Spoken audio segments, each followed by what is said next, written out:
कि प्रदेश भी आज अगर देन है तो एनडीए का देन है। वो राज्य और देश की सेवा उनके आचरण में नहीं है। तो चुनाव हर चुनाव चैलेंजिंग होता है, उसको लड़ने का तरीका होता है। इस प्रदेश के लिए लोग तो लड़ाई के नाम पर राजनीति करते रहे, विधायक एमपी बनते रहे।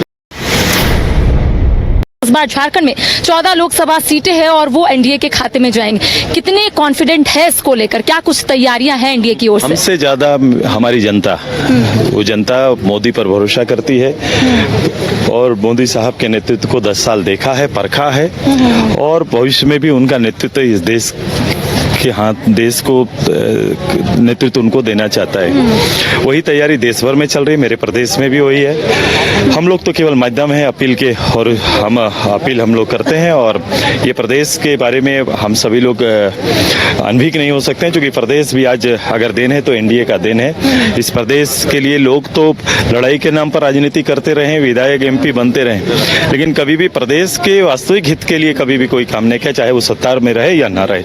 अच्छा, आजसू और बीजेपी का जो समीकरण है, क्या लगता है लोकसभा चुनाव में इसका कितना असर होगा? ये बिल्कुल भी आप देखेंगे जैसा पिछली बार था, 11-1 हम लोग जीत के आए, 12 जीते थे, 14 में 12 जीते। अब टारगेट थोड़ा बढ़ा हुआ है, तो 14 के 14 की तैयारी है। अगर झारखंड की बात करेंगे तो इंडिया गठबंधन का कहना है कि एनडीए का खाता भी नहीं खोलने देंगे हम लोग। बोल सकते हैं, उनको भाषा में कोई रोक नहीं सकता, उनके भाषण को कोई नहीं रोक सकता, लेकिन वो राज्य और देश की सेवा उनके आचरण में नहीं है। अच्छा, प्रत्याशी क्या क्या मुद्दा को लेकर जनता के बीच में जाएंगे, क्योंकि कई ऐसे कार्य जो नहीं हुए हैं कई क्षेत्रों में? संकल्प एक है, कोई प्रत्याशी अलग अलग संकल्प पत्र जारी नहीं कर रहे हैं। देश का संकल्प एक है, ये चुनाव बड़ा है, ये देश का चुनाव है और देश के नेता का चयन करना है और देश की आवश्यकता को देश के नेता समझते हैं और वही कमिटमेंट हमारा है और उसी कमिटमेंट का वोट मांगते हैं। क्या लगता है कितनी चैलेंजिंग होने वाली है लोकसभा चुनाव? अब चुनाव हर चुनाव चैलेंजिंग होता है, उसको लड़ने का तरीका होता है। तो देखिए, इस वक्त हमारे साथ आजसू सुप्रीमो सुदेश महतो मौजूद थे। स्पष्ट रूप से इनका कहना है कि इस बार झारखंड में 14 के 14 लोकसभा सीट एनडीए के खाते में आएंगे। साथ इनका ये भी कहना है कि जनता सब कुछ जानती है, कई मुद्दे को लेकर हम लोग जनता के बीच में जाएंगे और इन्होंने ये भी कहा कि एनडीए के जितने भी प्रत्याशी है वो पहले ही काम कर चुके हैं और इस बार भी जीत कर आएंगे तो काम जनता के लिए ही करेंगे। फिलहाल मुझे और सहयोगी राज बल्लभ को दे इजाजत। नमस्कार। आपके बच्चों के स्वार्गिन और उज्जवल भविष्य के लिए हम हैं हमेशा तत्पर।